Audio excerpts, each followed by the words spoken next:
has hip-hop been a part of Israeli political music? Hey! Hi. Hello. Let's just take a minute to give a shout out to the art of self-expression. I'm feeling very hard eyes emoji right now for Israeli hip-hop. Israeli hip-hop? Is that even a thing? Hell yeah.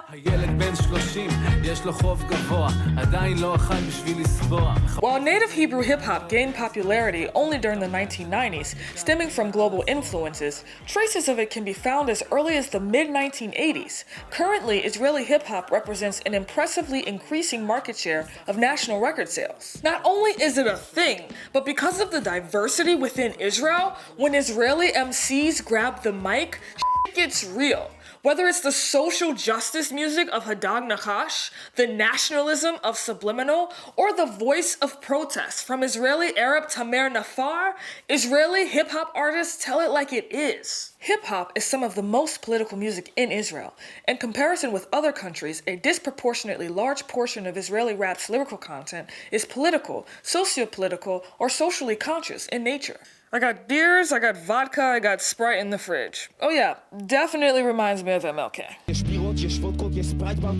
Okay, yes, sometimes the music is purely for entertainment, and that's okay too. Like Israeli rap group Zulod is a combo of Jewish Ethiopian rapper Teddy Negus and Muslim Arab Anan Hafaga, and they're rapping about girls, friends, and just life. Fight for your right to party. But music is also a powerful tool to understand how people experience diverse political ideas. To me, hip-hop is super interesting if the artist has something to say. Let's check out political music in Israel, courtesy of these three different rappers, HaDag Nachash, Subliminal, and Nafar.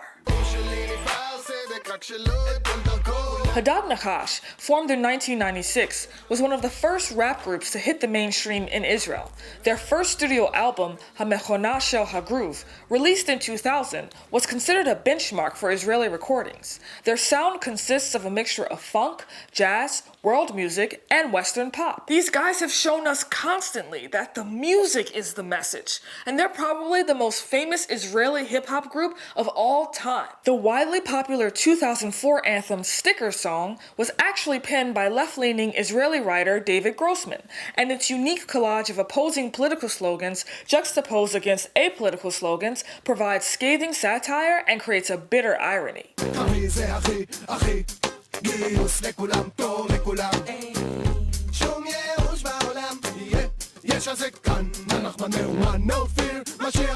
And there's so much more than a one-hit wonder.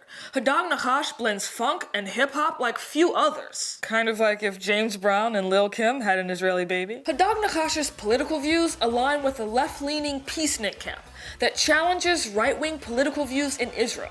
And while not all of their songs contain political commentary, they try to mesh their philosophy into everything they do. Annually, the band organizes a concert with Israeli and Palestinian performers in impoverished neighborhoods called the One Shekel Festival, costing the equivalent of roughly 27 cents to attend. HaDag Nachash literally means the fish snake, but is a spoonerism on the phrase Nahag Chadash, the tag all new Israeli drivers must place on their back window. So basically they were stoned when they made up the name. Anyway, here's the point. Rapping about coexistence, pursuing the peace process, and ripping on politicians is HaDag Nachash's calling card. And agree with them or not, their political music is worth listening to and learning from.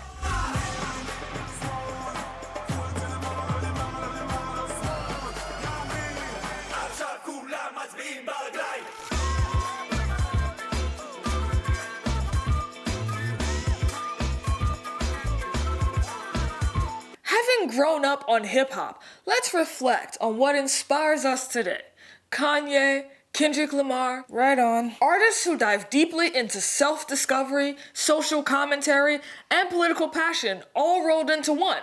It makes me think of Subliminal, way on the other side of the spectrum from HaDag Nachash. Subliminal, born Yaakov Kobi Shimoni, started performing music at age 12. His music struck a chord with Israeli audiences and gained popularity in the early 2000s. Subliminal is all about Jewish and Israeli pride. It's simple as that.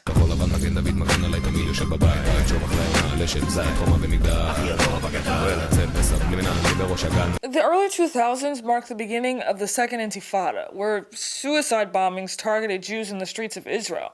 This was the social context Subliminal was rapping about. Seems like he was more than a little pissed. Similar to the My Black is Beautiful campaign in America in the 70s, Subliminal's lyrics and image helped turn the Star of David into a fashion statement, and were all about not being afraid to express Zionist pride.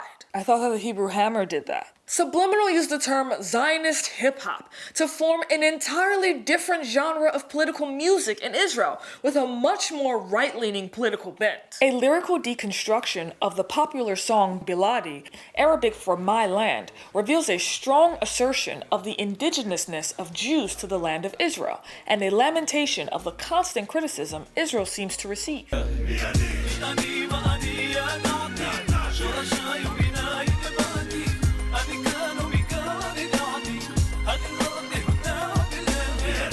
But Subliminal is not just about anger and frustration. Dude also loves speaking about optimism and hope, an important Zionist ethos.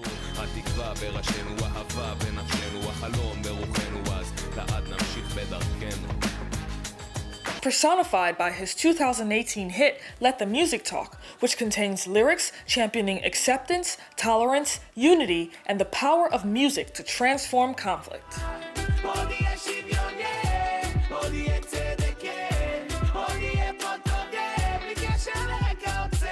Remember when Tupac said, "Biggie, remember when I used to let you sleep on my couch?" But then they had quite the falling out. No, we were 3 years old. Well, they did. Subliminal and an Israeli Arab rapper named Tamer Nafar are kind of like Israel's Tupac and Biggie. Kind of. The right-leaning Subliminal used to be close to the Arab rapper Tamer Nafar, the lead man of the Arab-Israeli group DAM, which stands for the Arab MCs. DAM is also a play on words, meaning persisting in Arabic and blood in Hebrew. When the Palestinian Intifada and suicide bombings were going on, it got a bit weird between Nafar and Subliminal. That's a shocker. Subliminal is a big-time patriot, Nafar an activist in Palestinian circles, so there's bound to be some beef when tensions rise. Nafar published protest songs lamenting inequality in Israeli Arab cities. One song that stands out is his 2004 piece, Born Here, where he claims discrimination and unemployment in the city of Lod is a catalyst for violence, overrunning the outskirts of the city and making it dangerous for residents entering and exiting.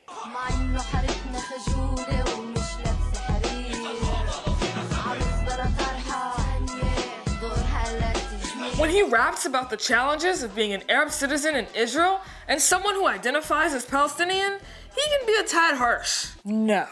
Palestinian protests being a tad harsh? Subliminal's beef with him included criticism that he refused to understand the Israeli perspective. Hold up, Nafar represents how he sees his experience. For him, this included having to navigate a lack of social mobility, poverty, and discrimination. That's right, and when it comes to political music in Israel, everything is fair game to rap about. Conclusions? Hip-hop is a powerful vehicle of social and political expression. By probing lyrics, we can learn and understand more about these societies and the experiences of the communities involved. We also know that there's a possibility to unite through music. Imagine Subliminal and Nafar on the same stage. Biggie and Pac would be smiling from the great hot tub in the sky. So, whether used as an expression of identity, social protest, or cultural celebration, what matters is the limitless potential of hip-hop to give people the ability to speak truth to power and bring diverse voices together, even in a place like Israel.